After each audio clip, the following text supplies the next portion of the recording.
Part 5, Radical Connections. Tony Rezko was a Chicago businessman who's now a convicted federal felon on 16 different counts of wire fraud, mail fraud, corrupt solicitation, and money laundering.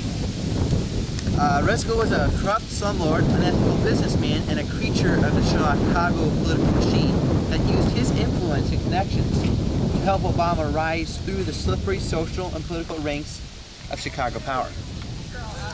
In addition, Rezko and Obama were good friends who would frequently go out to breakfast or lunch together, went vacationing together at Rezko's Lake Geneva estate, and according to Obama, would sometimes talk strategy on a daily basis during the heat of a campaign.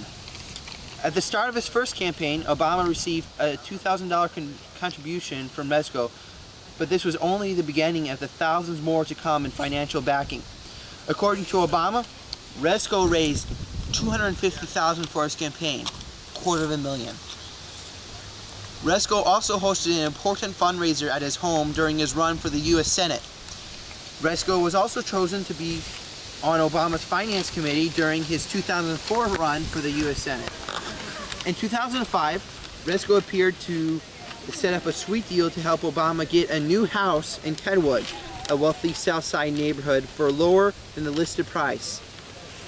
Bottom line, Rezko and Obama, they were close, and Rezko, he's in jail. On to Bill Ayers, William Ayers, otherwise known as. William Ayers is an unrepentant domestic terrorist and founder of the Weatherman Underground terrorist organization that bombed the U.S. Capitol, Pentagon, and New York police headquarters in the 1970s.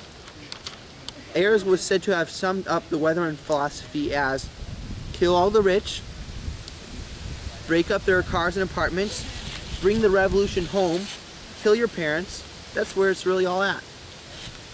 Obama launched his political career in Ayers' home in 1995 prior to his run for state senate.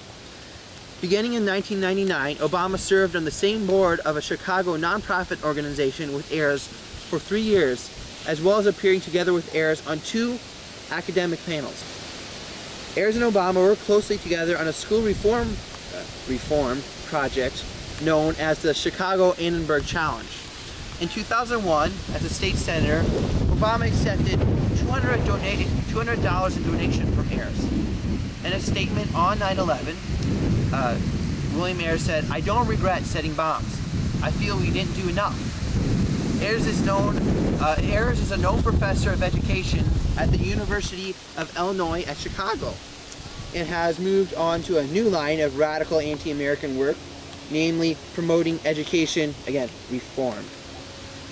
As Sol Stern of the city's journal points out, Ayers and his education school comrades are explicit about the need to indoctrinate public school children and the belief that America is a racist, militarist country and that the capitalist system is inherently unfair and oppressive. Obama was seriously connected with a terrorist on a political and business level, and there's no way getting around that. There are few things as formative or important to many Americans than their church and spiritual leaders. So let's take a look at Obama's church. Obama went to Trinity United Church of Christ in Chicago, pastored by Reverend Jeremiah Wright for over 20 years. Among a number of things, Reverend Wright in one of his sermons called on God to damn America, compared our government to Al-Qaeda, called America the U.S. of KKKA, said that America's chickens came home to roost on 9/11, and accused the government of infecting black people with AIDS. Those are way out of the mainstream comments, and actually very hateful too. Obama went to Wright's church for 20 years, was married by Wright, had his children baptized by him, and declared him to be a good friend and a spiritual mentor in his life. The title of Obama's first book, Audacity of Hope, was taken from one of Wright's sermons. Despite what Obama says, there is no possible way he didn't know about Wright's radical views, and it has been confirmed by witnesses that Obama was at Wright's church during at least one of his anti-American hate-filled rants.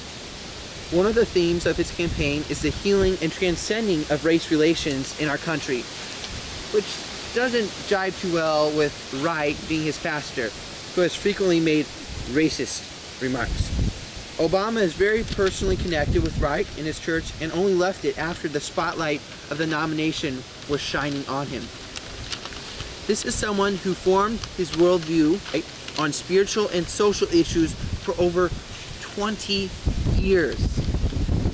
He may not believe everything he said, but it's certainly troubling that he was comfortable enough with these views to stick around and be a close friend with such a radical individual.